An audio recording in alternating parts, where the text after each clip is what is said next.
Friends, आपलं सर्वांचं माझ्या चॅनलमध्ये स्वागत आहे. तर आज आहे नवरात्रीचा दुसरा दिवस आणि रंग आहे हिरवा. सगळीकडे आज हिरवळ. आपण रांगोळी पण हिरवीच काढणार आहोत, हिरवा रंग यूज करणार आहोत. आणि आजची पूजा तर दिवा कसा अखंड राहावा, दिवा विझल्यास काय करावं ते पण. तर इथे आज हिरवा रंग आहे, नवरात्रीचा दुसरा दिवस आहे आणि आज सर्वजण हिरवं परिधान करतात. हिरवा कलर हे प्रत्येक कलर हा शुभ मानला जातो. आणि आज आपण बघणार आहोत की रांगोळी कशा प्रकारे निघालेली आहे ते पण तुम्ही सांगा. छोटीशी साधी सिंपल रांगोळी आहे. आणि आजची पूजा आता रोज जी आहे ते आपण देवाची पूजा नुसतं आपण करणार आहोत. आंघोळ वगैरे घालायची नाही आहे, कारण आपण 9 दिवस देवीला हात लावते, फक्त फुलं वगैरे बदलतो. आणि अखंड दिवा कसा राहतात, विजला तर कसं हे करायचं, विजू न द्यायचं असेल तर साईडला आपल्याला एक दिवा लावायचा आहे, दिवा लावून ठेवायचा आहे. आणि मग त्याची वात वर खाली जसं आपल्याला पाहिजे तसं गोल पकडला असेल तर तो काढून घ्यायचा आहे. आणि दिव्यामध्ये तेल टाकायचं आहे. अशा प्रकारे एक दिवा साईडला लावून ठेवायचा आहे पहिले, नंतर मग त्या दिव्याला हात लावायचा आहे. त्याशिवाय मग आपण नुसतं दिवा लावलेला असला आणि तोच दिवा जर आपण गोल वगैरे काढला किंवा मग वात वर करायचं असलं तर विझतो.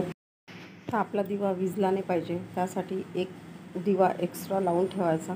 आणि नंतर मग त्या जो आपला अखंड दीप आहे त्याला हात लावायचा. अशा प्रकारे अखंड दीप लावताना एक दिवा लावणं खूप महत्त्वाचं आहे, तर आपला दिवा सतत चालू राहतो. तर अशा प्रकारे आपल्याला अखंड दिवा जो आहे तो करायचा आहे, किंवा अखंड दिवा कसा राहायला पाहिजे त्यासाठी आहे.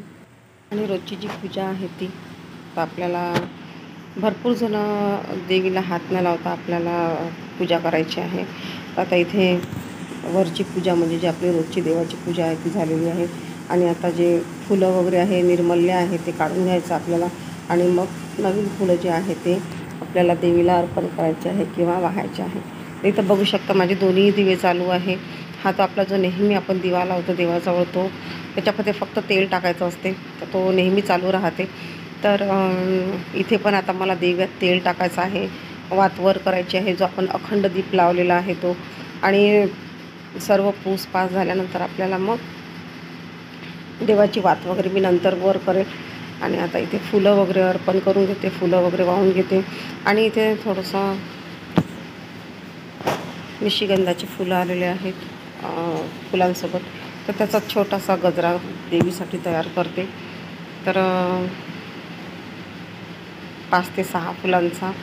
तर इथे आपला जो हाताने गजरा आपण तयार करतो, माळतो, तो गजरा. तर लवकर लवकर दिवस जातात आणि आज दुसरा दिवस निघालाय पण. तर सगळ्यांकडे उत्साह राहतो आणि उपवास वगैरे राहतात.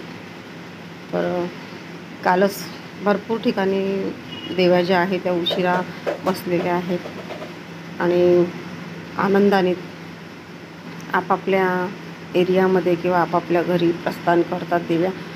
आता इथे मी गजरा वगैरे करून घेते, फुलं वगैरे वाहून घेते. छोटासा गजरा केलेला आहे आणि भरपूर छान गजरा वेणी आपल्या देवीला किंवा आपल्या कलशाला ठेवला जातो. तो एक शृंगार आहे. आणि तुम्ही दुसरं काही नाही घातलं तरी चालेल, फक्त एक फुलंही अर्पण केलं तरी आपल्या देवाला ते मान्य असते. तर इथे आता मी कलशही थोडासा सजवून घेते. तर सजवल्यानंतर आपलं घर जे आहे ते प्रसन्न, आपले देवाला बघून आपल्याला प्रसन्नता वाटते. तर साधी सिंपल पूजा आणि सजावट देवांची. सर्वात पहिले रांगोळीला पण खूप महत्त्व दिलेलं आहे. दारात रांगोळी असणं महत्त्वाचं आहे. आणि उंबरठ्याची पूजा आता इथे सर्व झालेलं आहे. आणि आता मी इथे फुलं वगैरे वाहून घेते आणि रांगोळी काढते. राळ पण गौरी पेटवलेली आहे, गौरीमध्ये आता राळ पण टाकायची आहे. तर बघू शकता तुम्ही, आता रांगोळी काढते. आणि आरती पाठ करणं सप्तशतीचा, तर तुम्ही कितीही अध्याय रोज वाचू शकता किंवा रोज एक पारायणसुद्धा करू शकता. 9 दिवसाचे 9 पारायण, कोणी 11 पण करते. तर आपापल्या इच्छेप्रमाणे आपली किती शक्ती आहे करण्याची त्याच्यावर अवलंबून आहे, आपली भक्ती किती आहे त्याच्यावर अवलंबून आहे. तर इथे आता आज हिरवा रंग आहे, तर रांगोळी पण थोडीशी हिरव्या रंगाचीच रांगोळी काढणार आहे. आणि आजची पूजा तुम्हाला कशी वाटली, तर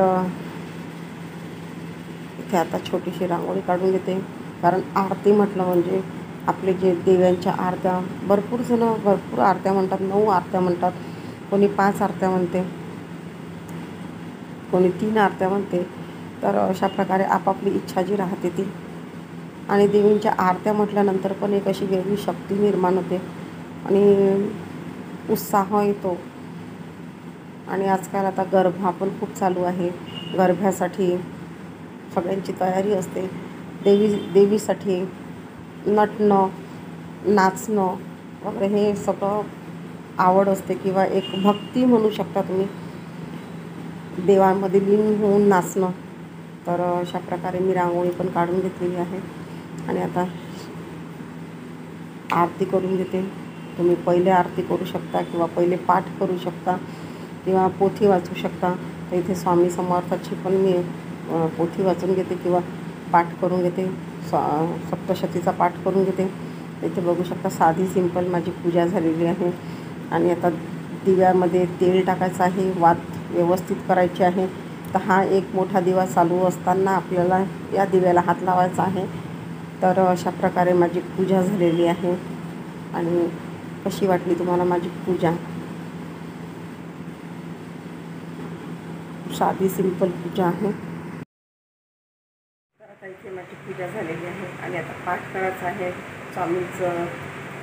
स्वामींचं पण वाचायचं आहे मला. आरती करून घेते. तर चला तुम्हाला दाखवते. आणि रांगोळी कशी वाटली तुम्हाला नक्की सांगा. आज हिरवा रंग आहे आणि अखंड दिवा कसा राहायचा ते पण तुम्हाला सांगितलेलं आहे. आता इथे मी आरती करून घेते आणि पोथी, पाठ आणि माळ पण करायची आहे. तर चला मग भेटते. आता सर्वात पहिले सप्तशतीचा पाठ करून घेते आणि कंटिन्यू राहा. व्हिडिओ जर आवडला असेल तर लाईक करा, शेअर करा, सबस्क्राईब करा. तर इथे मी काजू बदाम जे आहे ते बारीक चिप्स करून घेणार आहे. कारण प्रसाद तयार करायचा आहे. आज मला देवीजवळ प्रसाद द्यायचा आहे. तर कारण सगळ्यांना उपवास राहतो, तर उपवासासाठी जो प्रसाद चालतो तोच करायचा आहे. तर इथे मी थोडे जाडं खोबरं पण घेतलेलं आहे, जो कीस म्हणतात त्याला. काजूचे तुकडे, बदामाचे तुकडे आणि किशमिश घेतलेले आहेत. आणि बारीक खोबरं कीस पण घेतलेला आहे. हा मोठा आहे, हा बारीक आहे. आणि इथे बारीक. आणि आता इथे मी मोठी चिरंजीची भेटते प्रसाद, शेंगदाण्याचाच आहे हा पण. तर आणि थोडीशी साखर टाकली आहे गोडवा यायसाठी. तर आता इथे व्यवस्थित मिक्स करून घेते आणि भरून ठेवते. तर संध्याकाळी प्रसाद देवीजवळ द्यायचा आहे. तर चला, व्हिडिओ कसा वाटला तुम्हाला, प्रसाद कसा वाटला देवीसाठी. कारण थोडंसं अशा प्रकारचा प्रसाद केला तर एनर्जी पण येते थोडंसं खाल्लं तरी. कारण सगळ्या लोकांना उपवास राहतो, लहानांपासून मोठ्यांपर्यंत. तर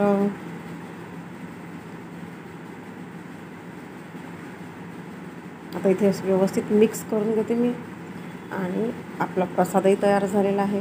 आवडल्यास एक लाईक करा, शेअर करा, सबस्क्राईब